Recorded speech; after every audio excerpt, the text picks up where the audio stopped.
بسم الله الرحمن الرحيم الحمد لله رب العالمين وأشهد أن لا إله إلا الله وحده لا شريك له وأشهد أن محمدا عبده ورسوله صلى الله عليه وعلى آله وصحبه وسلم تسليما كثيرا.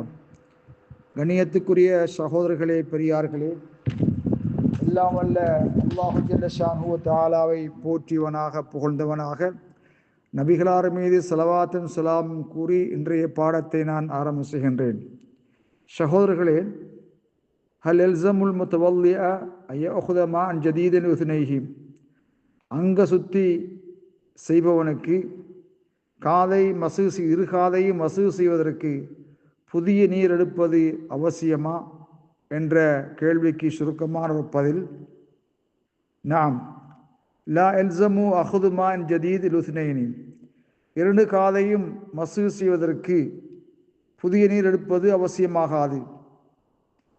அன்றி உலமாக்கள் ஒரு சாரார் அதை முஸ்தஹப் என்று கூறியிருந்தாலும் கூட, விரும்பத்தக்கது, புதிய நீர் எடுப்பது விரும்பத்தக்கது என்று கூறியிருந்தாலும் கூட, ஒலா யுஸ்தஹப்பு அல கௌலு ஸஹீஹ், மிக சரியான கருத்தின்படிக்கு புதிய நீர் எடுத்து இரு காதை மசூ செய்வது முஸ்தஹப்பாகாது.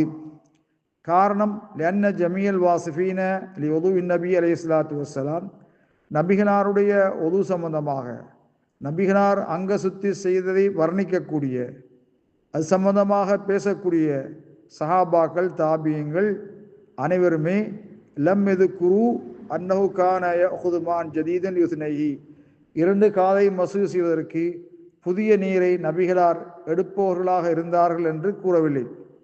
அதனால்தான் ஃபல் அஃதலு, சிறப்பு, அயம்ஸஹ உதுனைஹி பிபக்கியத்தில் பலலி அல்லதி பக்கிய பாத மஸ்ஹி ராசிஹி, தலையை மசூ செய்வதற்கு பின்னால் எஞ்சிய அந்த ஈரத்தன்மையை கொண்டு இரண்டு காதையும் மசூ செய்வது வரவேற்கத்தக்கது, சிறந்ததாயிருக்கும். வல்லாஹு அலம் பிஸ்ஸவாப்.